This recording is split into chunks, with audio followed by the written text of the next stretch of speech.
Bonjour à tous. Aujourd'hui, on va plonger au cœur d'une situation qui perdure, une crise alimentaire complexe et profonde qui continue de frapper le Venezuela en 2025. On va essayer de décortiquer ensemble ses mécanismes et surtout de comprendre son coût humain. Au Venezuela, manger est un luxe. Cette phrase, elle est brutale, mais ce n'est pas une exagération. Pour des millions de Vénézuéliens, l'acte le plus simple, le plus fondamental pour survivre est devenu un privilège. C'est un objectif quasi inaccessible au quotidien. Pour que ce soit bien concret, voilà un chiffre clé. 539 $. C'est ce qu'il faut, en moyenne, pour nourrir une famille pendant un seul mois, avec des produits de base. Gardez bien ce chiffre en tête. Et maintenant, accrochez-vous. Le salaire minimum mensuel officiel, il équivaut à environ 3,50 $.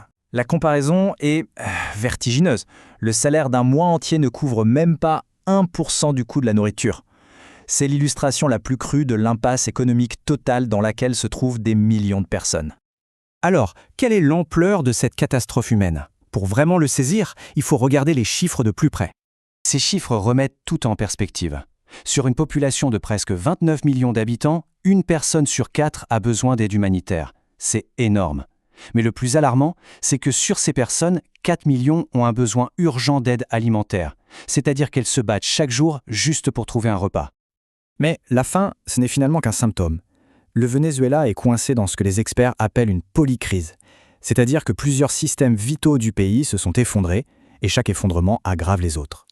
Par exemple, quand 70% de la population n'a pas d'accès fiable à l'eau potable, comment cuisiner sainement ? Quand la santé et l'éducation s'écroulent, la malnutrition fait des ravages encore plus terribles. Face à un tel effondrement, quelle est l'issue ? Eh bien, pour près de 8 millions de personnes, la seule solution a été de partir, de fuir. Ce n'est pas un choix, c'est une pure stratégie de survie. C'est l'un des plus grands exodes de l'histoire moderne et c'est une conséquence directe de cette incapacité à satisfaire les besoins les plus élémentaires. Et comme toujours, les plus vulnérables dans tout ça, ce sont les enfants. Mais l'aide internationale qui devrait les protéger est elle-même au bord de précipice. Regardez, l'appel de l'UNICEF pour 2025 fait face à un manque de financement de 84%. C'est énorme. Concrètement, ça veut dire que l'organisation est obligée de réduire drastiquement ses programmes, laissant la grande majorité des enfants sans aucun filet de sécurité. Les conséquences de tout ça sont dramatiques, surtout à long terme. Cette crise, ce n'est pas juste la fin d'aujourd'hui. Elle est en train de détruire l'avenir même du Venezuela. Les dommages de la malnutrition infantile sont souvent irréversibles. On parle d'une véritable génération perdue.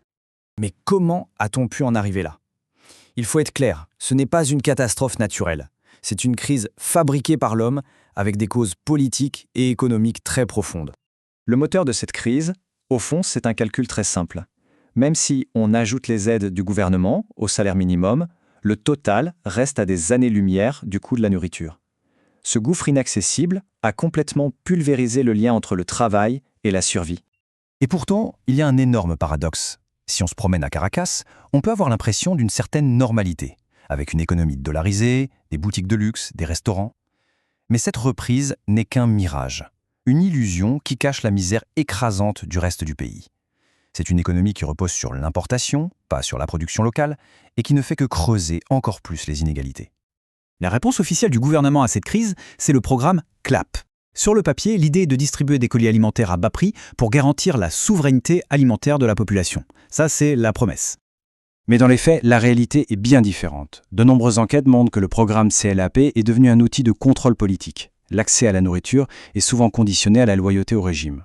En plus de ça, le système est rongé par une corruption massive et la qualité de la nourriture distribuée est très souvent médiocre, voire dangereuse. Et cette analyse, elle est validée au plus haut niveau. Comme le dit le rapporteur spécial de l'ONU, ce ne sont plus des programmes basés sur le droit à l'alimentation, mais un système de charité et de clientélisme politique. Le but n'est pas de nourrir, mais de contrôler. Alors face à un État qui échoue à nourrir sa population, que fait la communauté internationale ? Eh bien, elle est largement absente. Le principal plan d'aide humanitaire de l'ONU a un déficit de financement de 87%. C'est pour ça qu'on parle du Venezuela comme d'une crise oubliée. Et ces manques d'argent a une conséquence directe et absolument tragique. Sur le terrain, les agences humanitaires sont forcées de faire ce qu'on appelle un triage de la souffrance, c'est-à-dire qu'elles doivent choisir quelles familles, quels enfants vont recevoir de l'aide et qui sera laissé de côté. Le filet de sécurité internationale est en train de se rompre. Alors face à cet État défaillant et à cette aide internationale qui s'effondre, comment les gens font-ils pour survivre ? C'est là qu'une économie parallèle, une économie de la survie, a émergé. Le premier pilier de cette économie, c'est la diaspora. Les presque 8 millions de Vénézuéliens qui ont fui envoient chaque année environ 2,5 milliards de dollars à leurs familles restées au pays. Ces remesas sont devenus de fait le principal filet de sécurité sociale du Venezuela. Mais cette bouée de sauvetage est en train de créer une toute nouvelle fracture sociale.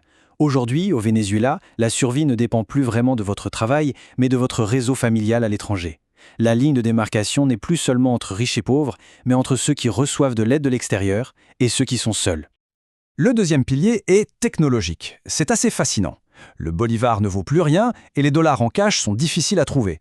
Du coup, les Vénézuéliens ont massivement adopté les crypto-monnaies stables, les stablecoins, qui sont adossés au dollar. Ce n'est pas de la spéculation, c'est un outil de survie pour acheter à manger et protéger le peu qu'on a.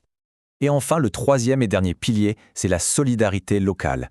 Des cuisines communautaires, souvent tenues par des bénévoles et des églises, se sont organisées pour fournir des repas.